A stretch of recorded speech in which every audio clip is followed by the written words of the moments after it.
First tonight, I want to be an astronaut. That's the words of a 14-year-old girl who starts school tomorrow for the first time in over 3 years. Marina was living in Afghanistan when the Taliban banned girls from their classes.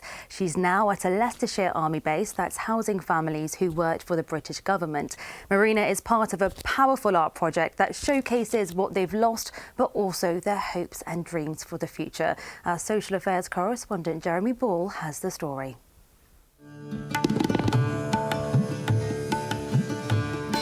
Memories of lives left behind. An exhibition of Afghan art and textiles at Loughborough's Fearon Hall. And my days, it's about Afghanistan.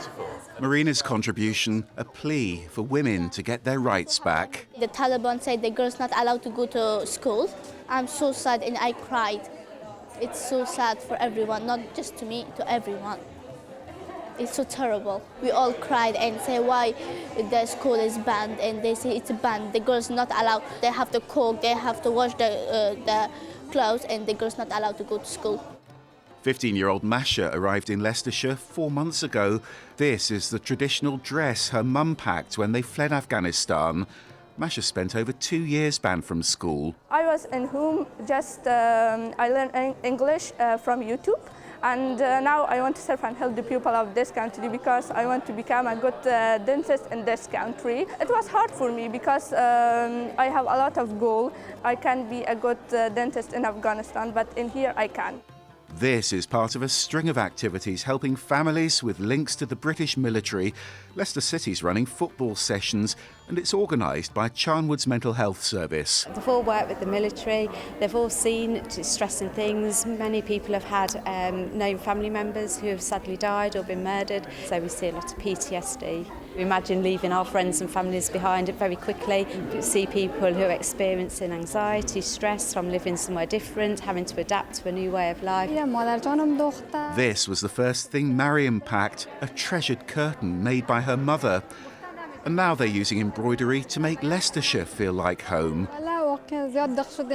I really miss a lot my country, and every moment I miss it, but I'm happy at the moment that I'm here, that I could continue to my education, and my dream is to be a doctor in the future. I think it's a way of placing a value on the things that they've always been good at. So back in Afghanistan they would have done sewing and embroidery a lot. We're acknowledging the trauma, but we're also dreaming about the future as well. For Marina, that future can't come soon enough. On Thursday is my first day I'm going to school on England, and I'm so excited. So I have a new friend. It's so important because I'm lonely. In the future, I want to be an astronaut. An astronaut? Yes. Reaching for the stars, but firmly grounded, the dreams start here.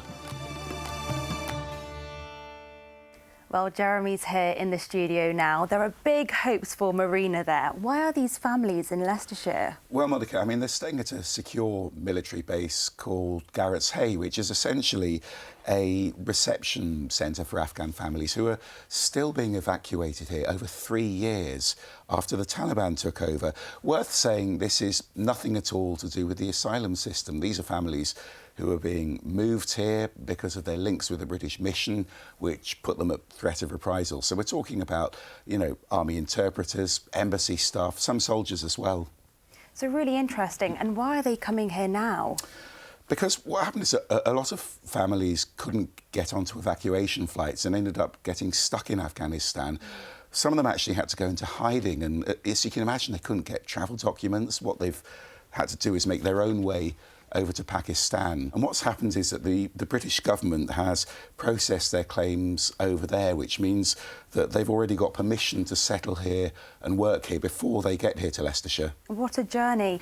And why are they staying at a military base? Well, Garrett's Hay is only supposed to be temporary. These families will get dispersed around the country, often in MOD properties which aren't being used. But the problem is there is a bit of a backlog waiting for these properties. And that means that while they're only supposed to be there for days or weeks, Marina's actually been there for almost a year now.